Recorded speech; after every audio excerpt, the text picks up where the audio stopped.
Gary Glitter, the name. Woo. I started recording in 1959 for Decca Records, and Decca Records changed my name to from Paul Gadd, which is my real name, to Paul Raven. And then for 12 years, I was making records under that name. And then when I met Mike Leander, who I wrote Rock and Roll Parts 1 and 2 with, and Leader of the Gang, Do You Want to Touch, all those songs, and we became partners. Prior to changing my name to Gary Glitter, we'd tried any kind of style of record that we could think of to capture any public's imagination. So we had, you know, like I did, We're All Living in One Place, which was Amazing Grace with a different lyric. And I was called I was called Rubber Bucket on that one. Then I was Paul Mundy with a version of George Harrison's Here Comes the Sun, that one. And I had all these different names, you know, different group names and things. And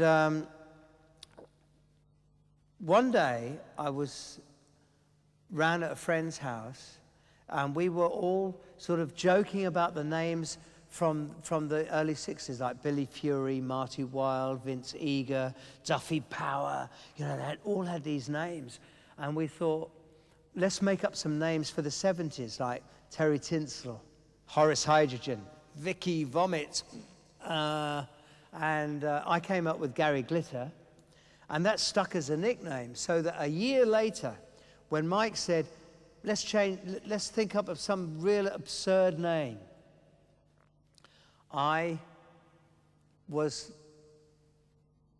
we'd made this list up, really, of names. I can't remember all the full list, but it was about 500 names. You know, he'd made up a load, I'd made up a load. And I was talking to him on the telephone, and he was saying, well, what do you think of that? And I said, no. And he'd say no. And then I opened a letter from a friend who'd sent me from Paris, one of these sort of Yves Saint Laurent stars. Everybody in the 70s, you remember, were wearing these stars. And I said, somebody sent me a Gary Glitter star. And he went, that's it. And I said, you're crazy. You're crazy. I got to live with this name, you know.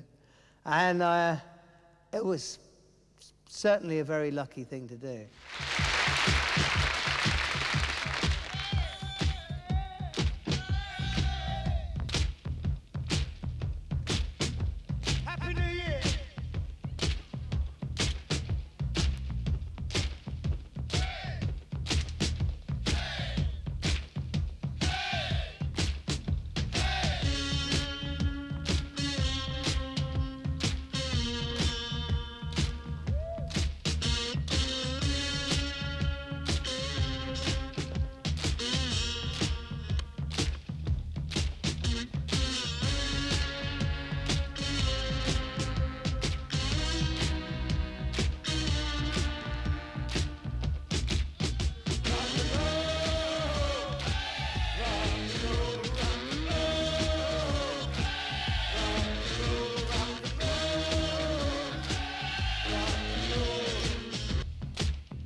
initially, the record Rock and Roll Parts 1 and 2 were released on March the 3rd, and it was Rock and Roll Part 1 was the A-side, which wasn't the hit, really, in Britain. In France, it was. That was strange. For 9 months, we were number one in France. But in Britain and America, it was Rock and Roll Part 2, which was the, you know, hey, hey, hey, hey, hey, that side. It took quite a long time, but once I think it got to about Do You Want to Touch before there was absolute craziness everywhere. I mean, I could not go out in the street. I just couldn't. I mean, they used to smuggle me around ambulances and police cars and all sorts of stuff. They were wild days.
Drums.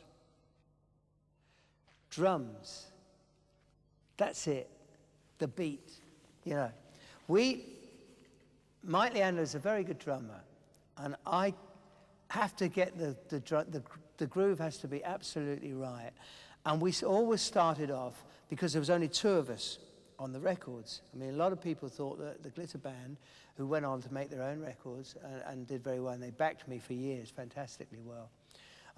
But they were never really on the records. They did the Remember Me This Way album live, and they sometimes would do some overdubs, but really it was Mike Leander and I. And Mike played the drums, so that because there was only two of us, we were limited to the amount of instruments we could play. So we would always, and this is why we developed the two drummers.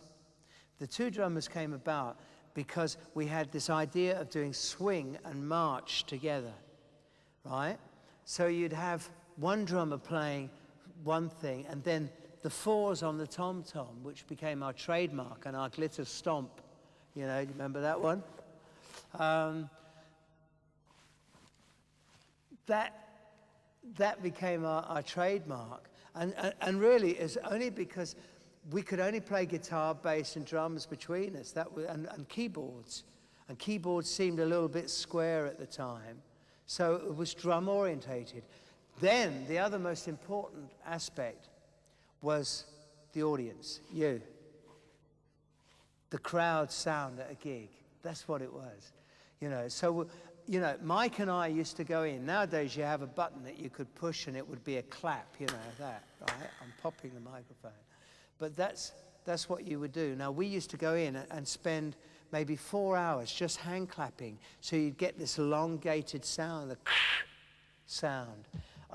And the audience sound would be us singing over and over and over again to make it sound like Wembley Stadium.